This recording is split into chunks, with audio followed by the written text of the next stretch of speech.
I started exploring the concept of e-design. What e-design is you send me measurements of your room, you take a video with your phone, you take some still shots, you send them all to me. We design the room without ever going out there. We do the floor plans, we do the color renderings, we do it all on computer. We meet on a Zoom meeting like this, we share our screens, and we're done. And little did I know that this was October of 19, that by early 2020, everyone would be quarantined. I was busier during the pandemic than most people because everyone needed a home office. They were trying to educate their children and run 2-career households all from the dining room table. Have you ever wanted to get involved in real estate development, but didn't know where to begin? Do you think real estate development is only for the large hedge funds or major corporations, the big guys? Or have you done some development in the past and are looking to scale up? If you answered yes to any of these questions, then this podcast is for you. Welcome to the W.I.R.E.D Wealth and Real Estate Development Podcast. I am your host, Nick Smith. Get ready to have your mind blown and rewired as we discuss all aspects of creating wealth and real estate development.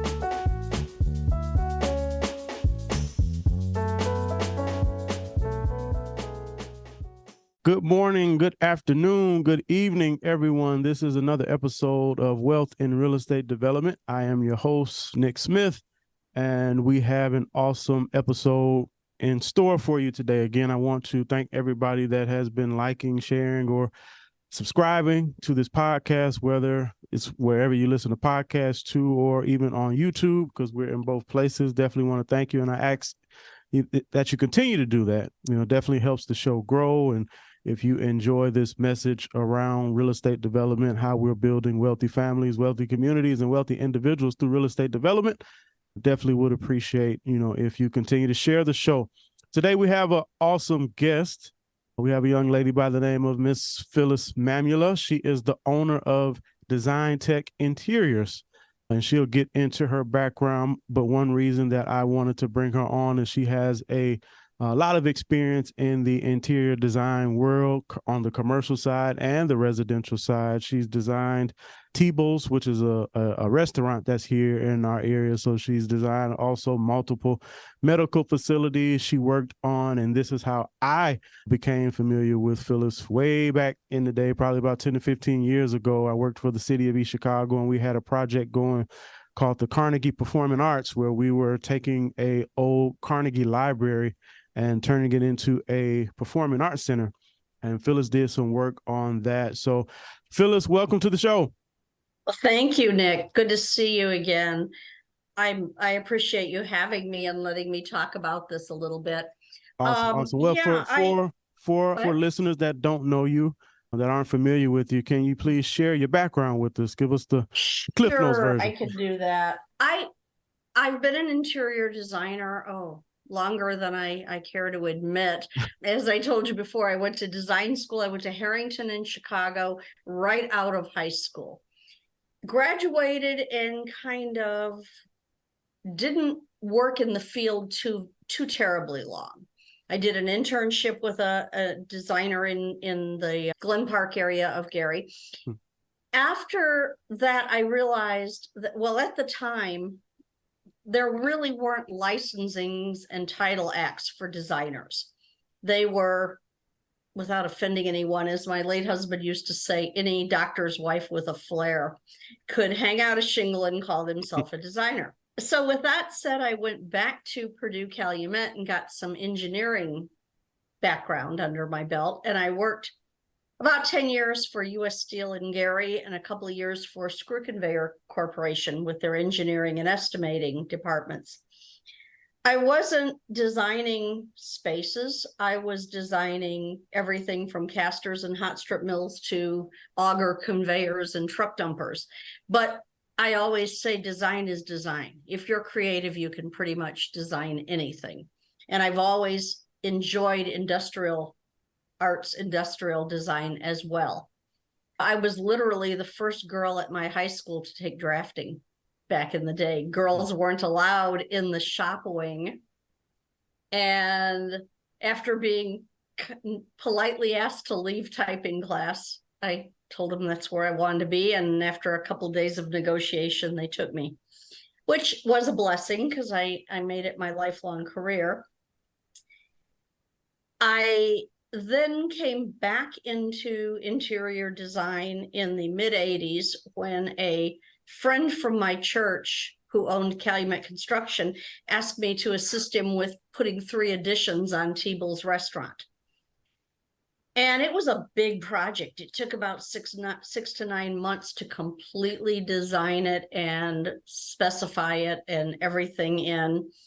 And my husband said, "Why aren't you doing this for a living?" And I thought about it and I decided it was my time to launch my career. So 1985, DesignTech Interiors was born on January 1st. We filed with Secretary of the State. We became an S corporation, and I started calling every builder and architect in the area and showing them what I could do.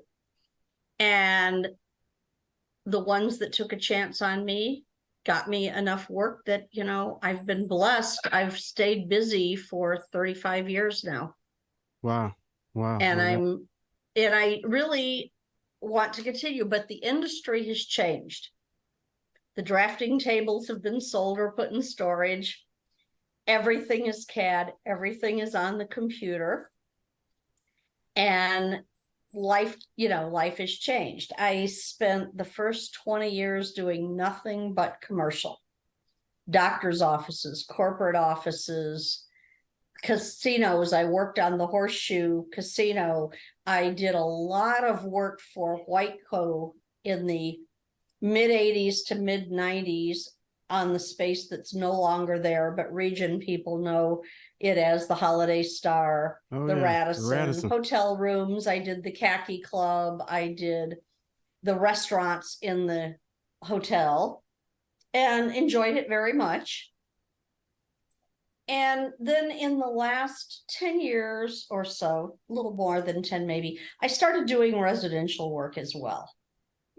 Life sort of evolved. After the recession of 2008, there was less commercial out there and there was more residential. And my business went to probably half and half. And then a funny thing happened in 2019. I had a little altercation with my brother's vehicle and ended up with a shattered shoulder and a complete shoulder replacement surgery. Oh, wow. And I was sitting on my couch in October of 2019 thinking, how will I ever make a living if I can't drive? Because I couldn't drive. My right arm was immobilized. And I started exploring the concept of e-design. What e-design is you send me measurements of your room, you take a video with your phone, you take some still shots, you send them all to me. We design the room without ever going out there. We do the floor plans, we do the color renderings, we do it all on computer. We meet on a Zoom meeting like this, we share our screens, and we're done. And little did I know that this was October of 19, that by early 2020, everyone would be quarantined. I was busier during the pandemic than most people because everyone needed a home office. They were trying to educate their children and run, 2 career households all from the dining room table in chairs that weren't ergonomically good. And so I started getting calls to, let's turn the family room, the basement, the spare bedroom into a classroom, into an office for 2 people. What can we do about acoustics? And I spent all of 2020 and 21 pretty much doing homes and doing it virtually, because not only home offices, but like yourself, for instance, when you leave the house at 7 a.m. and you get back at 7 p.m., you really don't think about paint colors that may need freshening. Right. You don't think until, that your house may look tired or that it's outlived its uses. And so people not only wanted home offices, they wanted the kitchen redone, the bathrooms redone, all residential, without me coming in to actually measure wearing a mask. Well, it was a perfect fit. It was like, God and karma intervened and educated me in 2019, knowing this was going to happen in 2020. And my life, my family life, both my parents were elderly and needed care, and I was able to work from their dining room table or put a desk in their home eventually and care for them. They didn't have to go to nursing homes because of the ability for me to maintain my business and do it all remotely. I still went out in person, but my in-person appointments trickled down to maybe once a week instead of 5 days a week, living in my car, like a lot of people in, sales professions do. I relocated. I moved in April of 22 to right on the Hammond-Whiting line. I was in South Hammond. I'm in Whiting now. I'm up by Lost Marsh. And for some reason this year, commercial has picked up again. I'm doing both. I'm doing a lot of, the low interest rates sparked a boom in real estate development and commercial as well as residential properties. So right now, I would say we're doing it all. We're probably 50% commercial design, 35% residential design, and the rest online and e-design. Wow. I also do color consultations because my favorite class in college was color psychology. Why spaces should be different colors other than you like blue or, and don't get me started on that. That's like another whole show. But Gotcha. I do color consults. I do go out and just help people choose their paint colors. And then I also do public speaking on color psychology and also on ergonomics. Awesome. Wow. That is an extensive background for sure. And you kind of touched on it, but I'm asked the question to see if you have any additional input or insight into it. I know when you first started, computers were not nearly where they are now. I mean, so the technology. I don't think they existed. No. It didn't exist. But so of course, technology has changed in your field and in your industry. But what other changes have you really noticed in the design space or the design field that you think are really, really important to kind of consider? Well, on the commercial side, for years, 20 years ago, I was telling people that would rent, say, a whole floor in the John Hancock. I was doing a lot of space planning where this is a call center. You need to lay out, 100 workstations, the cubicle farm. Right. And I would tell these people, if they don't have direct interaction with walk-in clients, why can't they do this from home? Set them up with a computer at home and a workstation at home. Let them work remotely. You can pay them less because they're not taking the train downtown. They're not eating lunch out. They're not having to wear fancy clothes and pay for childcare. And the response I would get was, oh, we can't do that. The work will never get done. I have to be able to watch my employees. I have to know that they punched in right at the right time. I have to have this control, because I'm the CEO. So they would pay huge, staggering amounts of rent to be downtown in the financial district on Michigan Avenue at the top of the Hancock. They would pay big bucks to rent an entire floor or two. And I did offices for like insurance companies and that kind of, huge 300, 400, 500 employees. And then the pandemic came and they didn't have a choice. This was shoved down their throat. People are going to work from home. And all of a sudden they realized their bottom line was the same or even stronger. People were happier. They were taking less sick days. They weren't calling off because a child couldn't go to school or a snow day. Business went on as usual. So now when I do work for commercial work for a corporation in the city, it's more of, we're going to take 3,000 square feet and we're going to have a receptionist and 3 conference rooms. And all of our employees may touch base here once or twice a month. And we have mobile rolling file cabinets so that if they need paper files, everything's on their phone. We don't need storage. We don't need file cabinets.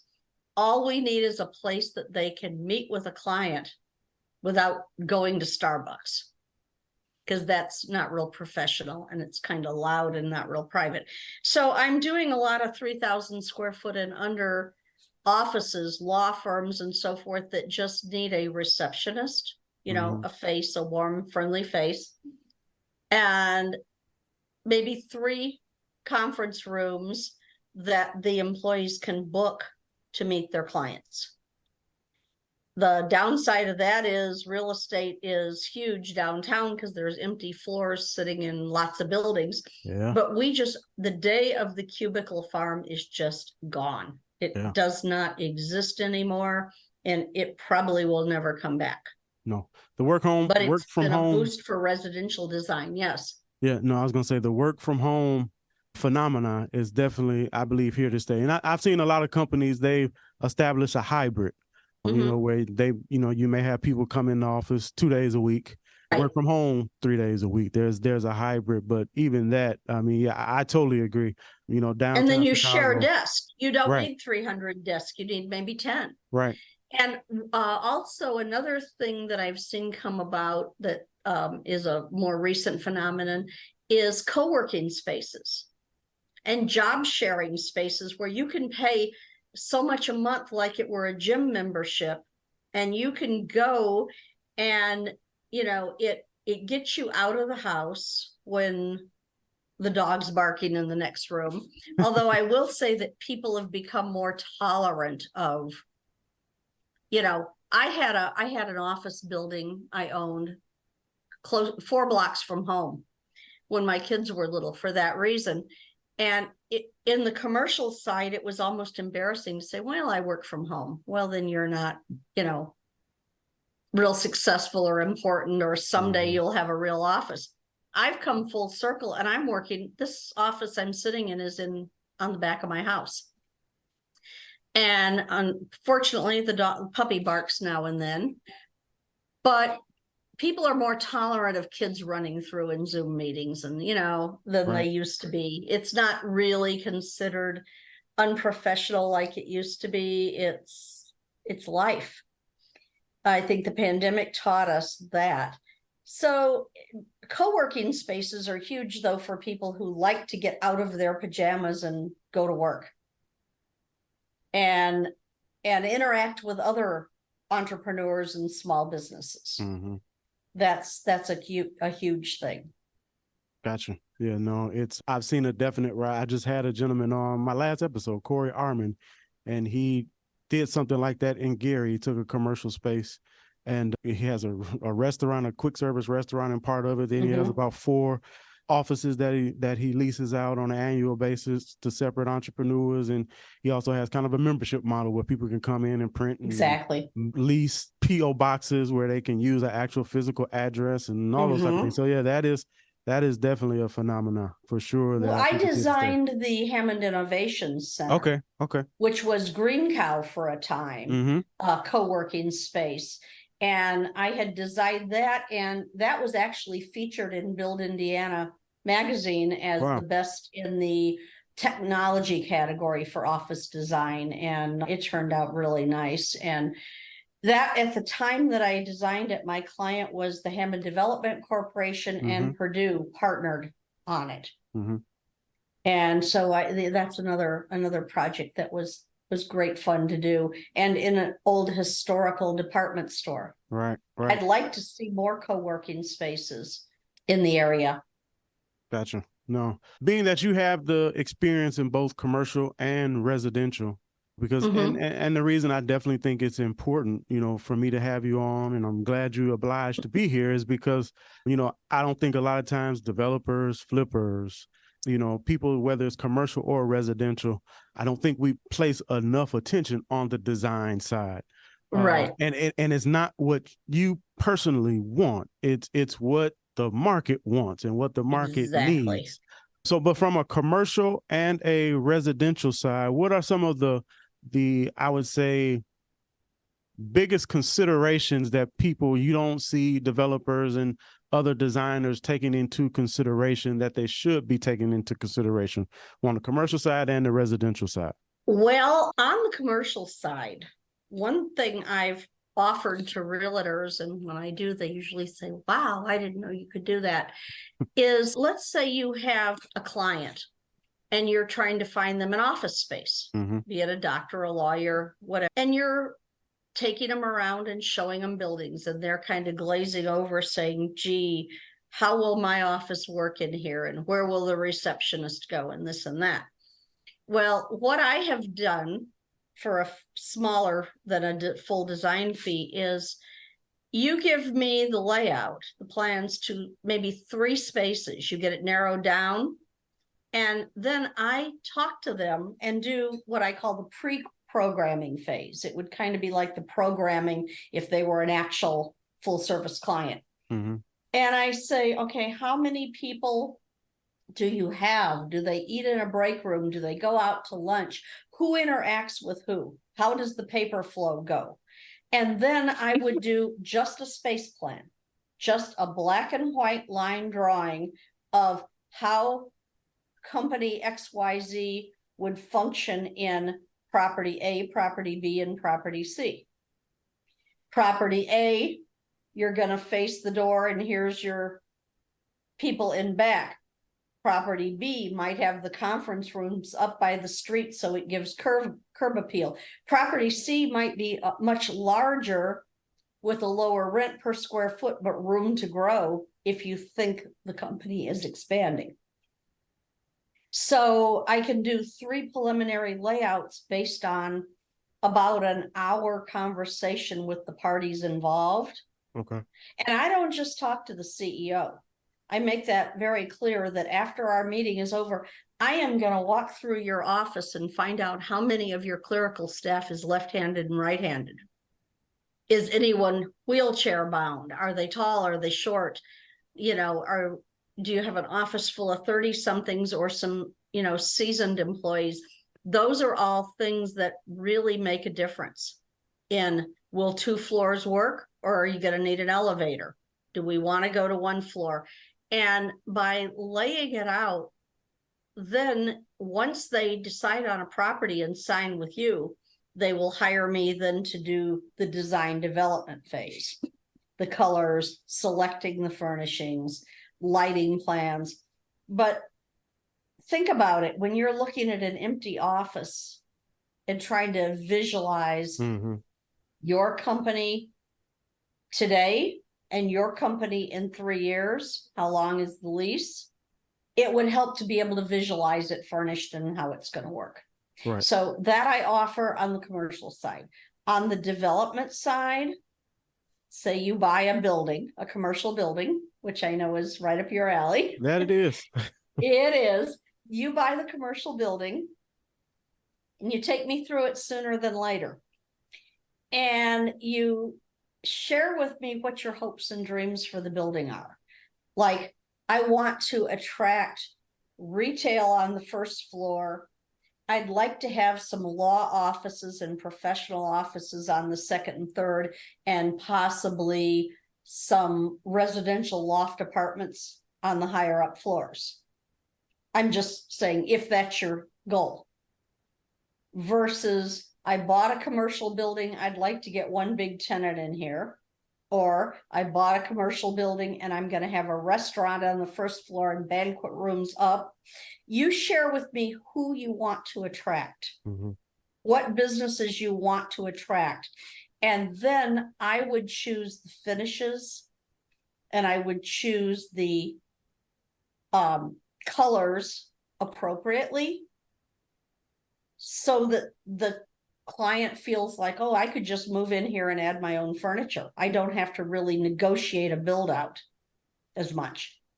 There's still going to be some build out because we'll move a few interior walls, but Right. you want the building to attract the kind of business that you want it to attract. And so by doing that, first, you're going to get at least sooner than later. And you'll get the right fit. And the right fit is important because then they aren't going to leave in a year. Right. They're going to sign a 10-year lease and they're going to improve your property. And then you have your rent checks coming in. So that I do for clients, and for, end users, I will look at 3 different properties for them and see where the best fit is. We analyze the parking. Where do you park? How's it look to the neighborhood? What's the demographics? And that kind of rolls over into the residential side with staging. Mm-hmm. Because people don't realize that, you and I, we've been in this business forever. We know what a queen size bed looks like. We know what a dining room table is going to fit like, Right. and where it's going to be. Most people cannot picture it. And there's actually 3 types of staging. There's the unoccupied stage. Mm-hmm. You list a home and it's empty. We go in and we neutralize the paint colors. And when I say neutralize, I don't mean everything's white. But I was definitely gonna ask you about that, because no, some people we don't think they're want doing stark a good raving thing. white, but we also don't want a purple bathroom and an orange kitchen. Right. Okay. Because that's too opinionated. You may love it, but we're going to get some earthy neutrals and things that are on trend. Is gray out and tan is back in, or what's now. And we're going to upgrade the surfaces. And those are easy. And then what I do is I rent the furniture and bring it in on a 1 to 3 month lease. The second type of staging, which I really don't like to do, is occupied staging. You take me to see your client who's a 80-something-year-old couple that likes French provincial, and they're moving to Florida, and you're trying to sell the home to a neighborhood full of young couples with toddlers as a starter home. It's a very difficult stage because I have to make the hard conversations that you have to put most of your belongings in storage and let us bring in a few key pieces. Mm-hmm. And that's more difficult. I don't like those, but occasionally it has to happen. Or it's never going to sell. Right. Okay. So, I mean, you think about it, you're a young man. And if you and your wife look at a house and it has all the brass light fixtures that scream 1980s and French provincial furniture that's too big for the room, I don't care what the bones of the house are like, you're going to walk and buy a similar one down the street. The third type of staging is the virtual, where you send me over the plans and even the little thumbnail plans, and love technology. At one time, if you didn't have a real blueprint, I couldn't work with the little realtors. But now I can. Now I just scan them into my computer program and scale them, and I'm there. So then I would do a virtual drawing of the floor plan, 3D, put some color on the walls, pop in some models of furniture, and you have something to show. And that's kind of a good tool, because let's say you're showing a young couple the French provincial brass house. You can say to them in the car before you walk in, mind you, this looks like an episode of Hoarders. The furniture's too big for the rooms. They're an elderly couple, and yes, it's dated, but here's what it can look like. Right. Here's what it can look like. And you can, I put it in the computer, you give me a call and you say, okay, I'm showing it to a couple of 20-something roommates, then I deck out 2 bedrooms and show how it looks. You call me in a week and say, I've got a young couple with a toddler and one on the way. I simply delete the furniture in the 2nd bedroom and make it a nursery. Done. And you have a sales tool that you can use to have people envision themselves in that space. Right. No. And staging, like we always say, the first thing I tell people to do is get the baby pictures off the walls, put away all the family photos, quarantine the pets. And if you have carpet and you can afford it, rip it up. Because carpet just looks like a germ magnet. And even if it's cleaned, people visualize other people's cooties in them. And so, I have like 10 tips that I can share with realtors on things they should do pre-sale and staging. Gotcha. No, but you're going to get more money back if you do stage them properly. And I was going to touch on that, the money piece, because see, I flipped a couple homes, a few homes in the past, getting more so into new construction. I just love new construction, better than flipping. And unless you talk about renovations, if I could do a large commercial building, such as the one that you and I have discussed and talked about, something like that. But new construction is my area of interest and expertise. But you get a lot of pushback from developers, from flippers, even me. The handful of homes that I have flipped in the past, I did not stage. I just sold them as empty. As empty places, took good photos of them. But from your perspective, and I'll even say this, a lot of the pushback that I hear from fellow investors is they don't want to spend the money. They don't want to spend the money. You spend about 1 to 3% of the sale price of the home, and you get back about 20% more. Gotcha. You're on the market a third less time. Now, there was a time from about 2020, 21, when interest rates were 3%, and there's still a drought of available properties in North Lake County, that I just kind of put the staging business on hold, because I know I sold my own house in South Hammond during that time. And I did clean everything up, and I packed everything up, and I moved it into storage, and I left just enough furniture to make it look staged of my own furniture. Okay. I did not rent furniture for my own house. It sold in 3 days at $30,000 over asking price. So there was a time that before, if you called me to stage your empty house, and I would put in all the time and the work and get all the ducks in a row and arrange for furniture delivery, and you'd say, I just got an offer. Sorry, don't need it. And so there was about a 2-year period that staging was just kind of irrelevant. And it's still not where it was at one time. It's not that I want to shoot myself in the foot and encourage people not to call me, but can I get it done faster than you could get an offer? Not if you have a good realtor. Not right now. But as interest rates climb, keep it in the back of your head. If you're going to do an open house, by all means, stage it. Okay.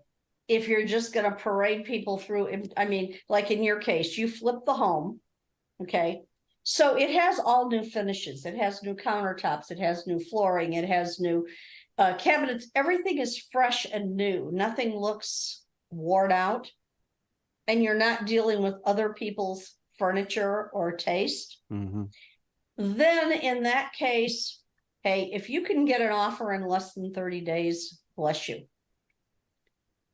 On the other hand, if you need help from me or any designer for that matter, to put together the color palette for you, do you have time for that? And do you even want to do that? Right. For a fixed fee, I will give you, this is the cabinet profile, this is the hardware, this is the countertop, here's your paint colors, here's your floor, here's your light fixture package, here's your plumbing package. I can put all that together for you And people have decided they want to invest in real estate and flip a home, but they aren't a carpenter or a builder who's doing the work themselves. They're hiring it done. And if you go into Menards and you buy all the light fixtures and the cheap tile, it's going to look like it. Mm-hmm. And, you know, we have, you and I know, we have other resources that are going to give you better quality for the same amount of money. And it's going to look professionally done. Right. Right. No, So, that is, I mean, that's definitely great insight, into it, because I do think, as the market shifts, on the residential side, I'll say, as the market shifts, because we're still right now, this is still relatively, you can consider this still a seller's market. Yes, it is. Inventory is still not where it needs to be. So when inventory is out of whack the way that it is, you don't have to necessarily do all the bells and whistles or add all the bells and whistles that Right. sometimes you would. But as all things change, the market will at some point in time in the future, it will change. So and I know, especially when you go into new subdivisions, I mean, Lennar Homes, Pulte, D.R. Horton, all of those, when you step into their model home, you're stepping into their model home. Yes. They put a lot of money into their model homes. And I have found the demographics has changed. People are working a lot. People are working all the time. Right. Okay. And sometimes, there was a time where you could just sell your house, quote, as is, and a do-it-yourselfer person would buy it for, a little bit less with the idea that I'm going to paint, I'm going to do this myself. People don't have the time. I'm finding people are looking for move-in ready. They want to be able to move in and get on with life. Unless they're going to flip it. But for people that are looking at homes that they actually are going to live in, they don't want to be gutting the kitchen in 3 months and upgrading the bathrooms. I've always been told that any money you put into kitchens and bathrooms, you're going to get back, and then some. No, that definitely is true. 100%. And a fresh coat of paint goes a long way, and also usable square footage. A finished basement or a finished attic, if possible, gives you more usable space. Right. They will, in their mind, say, well, this could easily be a bedroom, or this could easily be a family room. Right. Do you design any apartments? I'm just curious. With developers or commercial people that you've worked with? Have. Okay. Yes. Okay. And let's say you were going to do a multi-unit apartment building. We would start with the curb appeal, the exterior colors, what's the brick and all going to be. Then I would do your entry and your lobby and any public areas, like if there's a pool, if there's community rooms, if there's a fitness center, anything that's going to be used by everyone, rooms you rent out for baby showers. I would design all of that. And then depending on the quote theme that we have, and the theme would depend on who are you marketing to? Are you marketing to seniors? Are you marketing to young, upwardly mobile professionals? Who are you marketing to? Families? Then that would decide the feel. Is it stark raving modern? Is it contemporary? Is it industrial? Is it a little more traditional? And we would do all of the public spaces. Then what we would do if it's a new build is, how I talked about packages where this is the countertop, this is the cabinet, I would put together about 3 packages for you. And that package would include paint colors, countertop colors, so forth. At that point, there'd be 3. And if you're looking to do condos where people are actually purchasing it, then we would give about an hour sit-down meeting with the purchaser. And they would have a little input with, I'd say, okay, here's 3 faucets, here's this, this, and this. These are builder approved, they're in budget. And they have some input. if it's apartments only where you're renting, we would have maybe 2 color schemes, maybe 3 at the most. And you would just stagger them and put them in, and then your brochure would say, you know, the 2 bedrooms have, you know, a gray wall and a white cabinets and so forth, and you'd be the judge of that. You'd drive it, but they'd be neutral enough that anybody's furniture would work, but they would be designed enough that they look upgraded, that they look contemporary and not builder standard. Right. And I want And to touch so on we- something with you when you said that too, because not only is that a good design thing to do from an economic perspective, it's also most efficient, you know, because I see some people design apartments and condos and different things like that. And they have so many different variations of materials they use, all of that. And that is just inefficient. You know, Yes. if you know the flooring choices that you have, you know the options that you have, you know the paint colors that you have, you know the faucets that you can use, but you can also start keeping stuff in stock. So when apartments and stuff Exactly. start breaking down, you already have it because you know you don't have to go out and guess. Exactly. And we even design the interior of the elevators. I have resources, we've done that before. And you know, there's a lot of thought that goes into it. But yes, we've done that. And then again, when somebody moves out, all you have to do is look in your file and you know it was, you know, Sherwin-Williams number Right. XXX, and let's get in there and put a coat of paint on it. Oh, they broke a tile. Well, here's what the tile is, and I have 3,000 square foot in attic stock. It's here. All we have to do is put it in. Right. No, that is super Mhm. valuable. Super Yes. valuable. Phyllis, I know we are coming up on time, so Okay. and I'm not going to keep you all day, but I have one more question for you, and this is kind of Okay. where do you see, because I know, you know, virtual reality is something that has started kind of hitting the, you know, the design phase, you know, people Right. being able to walk through properties, you know, virtually, things like that. Where do you see the design trends and just the design industry going in the future? Well, like I said, more virtual than hands-on.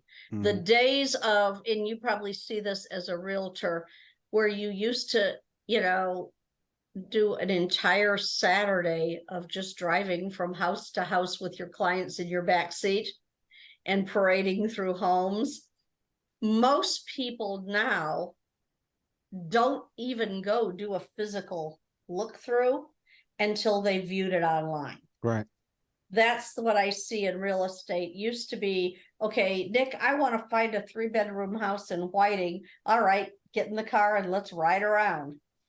Don't do that anymore. You narrow the field so that when somebody actually has a showing of your property, they're already interested. Right. They've gone through it virtually. And I think that that's real important. 90% of purchasers have inspections, order inspections now. So I would say, and like I said, that third, the virtual staging, where I can take a house that maybe isn't decorated for your market or your target client and redesign it the way it could be, and you can show them first Right. how it will look. So then when you waste your gas to take your client for an actual physical walkthrough, they've already viewed it, they know what it looks like, they're ready to put an offer in, they just want to do a boots in the ground walkthrough maybe with their inspector. Right. Right. No, and So that's the change I see.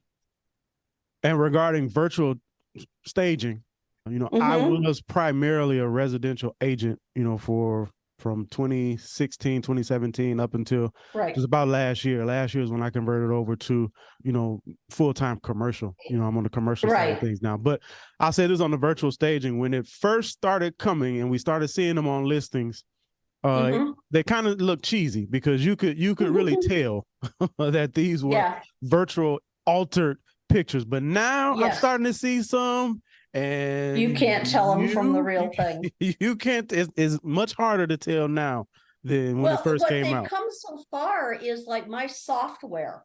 When I first started using it in 2019, and you know how you get upgrades all often. Now I put in a camera angle and I can literally have the view out the window. Correct. Daytime, nighttime, trees, high rises. It's not, it's really what it is. I can take a picture of your backyard and superimpose it through a window. Wow. So that's pretty real. Wow. No. That's pretty real. They don't look like a stick model anymore. Right. That's exactly what they used to look like. You can add people, you can add dog beds. I mean, depends on what they want to pay, because yes, it's time consuming, but you can put unbelievable stuff in. That is interesting. Well, Phylis, I definitely want to, again, thank you for your time. Thank you for your knowledge and wisdom. If people want to get in touch with you, first of all, let people know what areas you do cover as far as geographic areas, and then give us your contact information, the best ways to reach you. Well, again, with our virtual design anywhere. Awesome. I'm located in the north end of Hammond on the Whiting line, Whiting address, legally Hammond.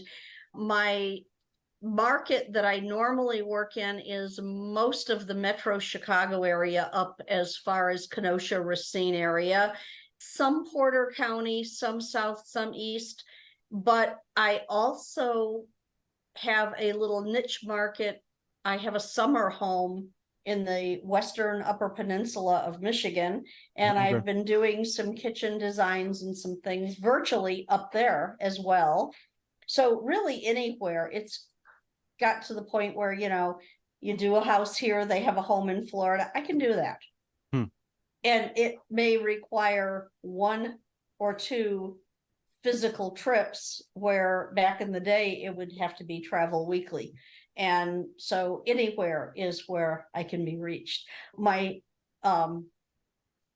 email is phyllis.designtech@gmail.com, although that'll be changing in the next couple of weeks. My phone number is 219-932-2000, and I can be reached in my office pretty much business days, 8 to 6. Nice. And you're on Facebook too, right? I am on Facebook, yes. Okay. Good I deal. have a Facebook page. I need to update it, but I've been so busy working lately. But yeah, my website currently is down because it is being rebuilt. And again, my web designer is in Eagle River, Wisconsin, and we do Zooms now and then. But we're working on that. And yeah, so for virtual design, there are no boundaries. For in-person design, Metro Chicago, Wisconsin to Indiana. Awesome. Well, Phylis, I want to again thank you. It has truly been a pleasure. I know my listeners will get a ton of value from this episode. And again, I want to thank everyone for listening today. Again, this is another episode of the Wealth in Real Estate Development Podcast, better known as W.I.R.E.D. This is where we build wealthy communities, wealthy families, and wealthy individuals through real estate development. I'm your host, Nick Smith. Again, encouraging everyone to please subscribe, like, share this podcast. If you're getting any value, if you're learning anything, feel free to leave comments as well. I definitely would love to hear from you. This is Nick Smith again, signing off. Let's go get wired. Thanks again, Phylis. Thank you for having me, Nick. My pleasure.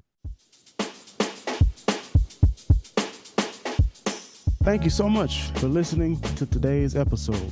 If you enjoyed it, please share this content with someone else who would benefit from it. I'm looking forward to having you with me on the next episode. Now go out and create some wealth in real estate development.